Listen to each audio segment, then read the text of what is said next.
Covid infection में बहुत सारे पेशेंट्स हार्ट अटैक से मर रहे हैं। उसके पीछे डॉक्टर्स का ये कहना है कि ब्लड क्लॉटिंग की एक समस्या हो सकती है जिसके कारण हार्ट अटैक हो रहे हैं। ब्लड क्लॉटिंग क्यों होती है? बिकॉज हमारे ब्लड वेसल्स में, जो सभी ऑर्गन्स में ब्लड वेसल्स हैं, जो ब्लड बह रहा है, ब्लड की जो लाइनिंग होती है उसमें एंडोथीलियल सेल्स होते हैं। एंडोथीलियल सेल्स में ACE2 रिसेप्टर होते हैं। आपको मालूम होगा कोविड वायरस में स्पाइक प्रोटीन होता है। वो स्पाइक प्रोटीन ACE2 रिसेप्टर के थ्रू ही सेल में एंटर कर पाता है। तो ये ACE2 रिसेप्टर लंग्स के अलावा ब्लड वेसल्स की लाइनिंग में भी होते हैं।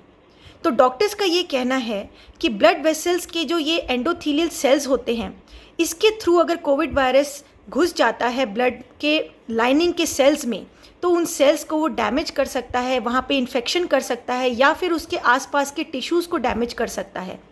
इस वजह से ब्लड क्लॉटिंग की समस्या हो सकती है।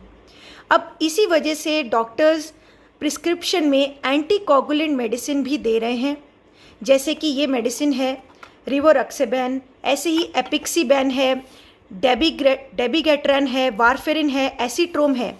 ये दवाइयाँ नॉन हेपेरिन एंटीकोगुलेंट मेडिसिन हैं जो कि डॉक्टर्स कोविड पेशेंट्स को दे रहे हैं। बिकॉज कोविड होते हुए, अदरवाइज कोविड के बाद भी, पोस्ट कोविड भी ऐसे केसेस आ रहे हैं, रिपोर्ट्स आ रही हैं कि पेशेंट्स को हार्ट अटैक हो गया because of this blood clotting situation. तो ये ब्लड क्लॉटिंग को प्रिवेंट करने के लिए एंटीकोगुलेंट मेडिसिन्स दी जा रही हैं डॉक्टर्स के द्वारा। तो अगर आपको या आपके किसी फैमिली मेम्बर को कोविड होता है तो आप अपने डॉक्टर से, जिस डॉक्टर से आप प्रिस्क्रिप्शन ले रहे हैं, आजकल सभी डॉक्टर्स टेलीमेडिसिन के थ्रू मेडिसिन दे रहे हैं, तो आप अपने डॉक्टर से पूछिए कि क्या मुझे भी इस तरह की कोई एंटीकोगुलेंट मेडिसिन की ज़रूरत है या नहीं।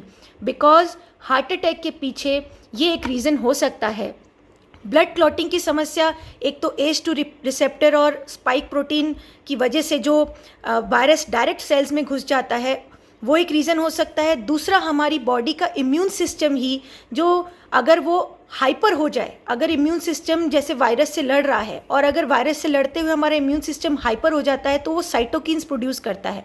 उस वजह से भी ये इन्फ्लेमेशन या इन्फेक्शन ब्लड के लाइनिंग में हो सकता है, जिस वजह से ब्लड क्लॉटिंग की प्रॉब्लम आ सकती है।